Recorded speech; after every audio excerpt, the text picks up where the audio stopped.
बनासकांठा के लोकसभा चुनावों पर जालोर सुरई के मतदाताओं की पूरी नजर रहती है।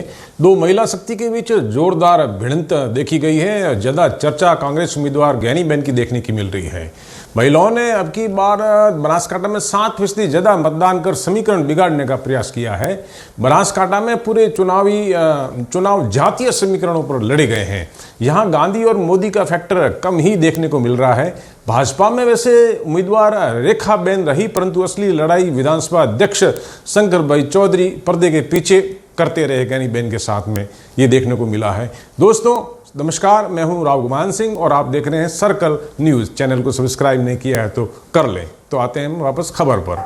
बनासकांठा के चुनाव 6 तारीख को संपन्न हुए। भाजपा की रेखाबेन और कांग्रेस की ज्ञानीबेन ठाकुर ने चुनावी रण क्षेत्र में जोरदार शंखनाद कर विजयश्री के लिए 5 जन्य फूंकने का प्रयास किया है।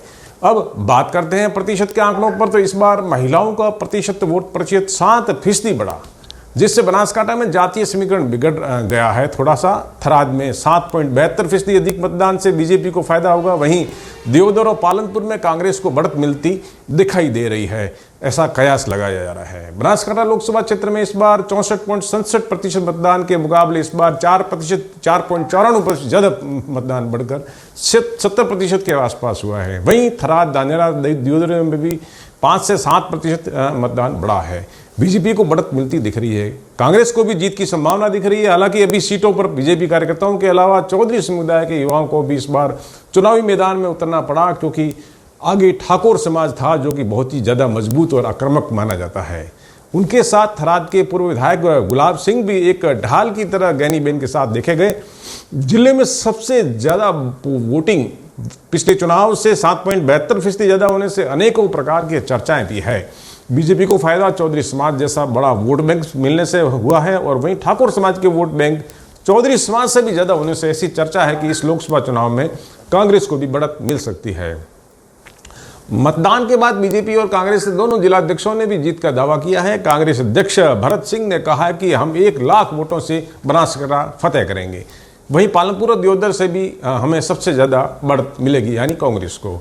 डीसा विधानसभा में हम -30,000 यानी भाजपा से पीछे रहेंगे, 30,000। इसके विरोध में जिला भाजपा सूत्रों ने भी कहा है कि पिछले चुनाव में हमें 3.66 लाख की बढ़त मिली थी। इस बार 3 लाख की बढ़त के साथ भाजपा जीत रही है। बनासकांठा में चुनाव जातिवादी समीकरण पर लड़ा जाता है, जिससे बड़े समाज को प्राथमिकता दी जाती है। दोनों समुदाय की ओर से आक्रामक वोटिंग के कारण यहाँ मतदान का प्रतिशत बहुत ज्यादा बढ़ गया है। अगर वह 2022 में अपना प्रदर्शन यदि इसी तरह बरकरार रख सकी तो बीजेपी का नुकसान संभव है, लेकिन समीकरण ऐसे नहीं दिखाई दे रहे हैं। दियोदर में केसाजी ठाकुर समाज भी अपने ठाकुर वोटों से जीते थे, तो ज्ञानीबेन को भी समाज से वोटों का फायदा होगा। बनासकांठा के 20 लाख वोटर्स है, और ठाकुर समाज समुदाय के 3.5 लाख और चौधरी समुदाय के 3 लाख वोटर इसमें हैं। 20 में से वापस में बढ़ गए हैं। नतीजे बाकी समुदाय के वोट बैंक निर्णायक रहेंगे। गुजराती में इसे इतर कौम कहा जाता है। ज्ञानीबेन का दावा है कि इतर कौम यो और 18 आलम का बड़ा हिस्सा उनके साथ है। ऐसे में नतीजे प्रभावित और विस्फोटक भी हो सकता है। नतीजों को बदलने के लिए विधानसभा अध्यक्ष शंकर भाई चौधरी ने पर्दे के पीछे रहकर प्रयास काफी किए और कई समाजों को साधने का प्रयास भी किया। अब देखने वाली बात यह है कि प्रयास सफल होते हैं या नतीजे ज्ञानीबेन के पक्ष में आते हैं, वो तो 4 जून को ही मालूम पड़ेंगे। आज बस इतना ही। शेष कल एक और स्टोरी के साथ।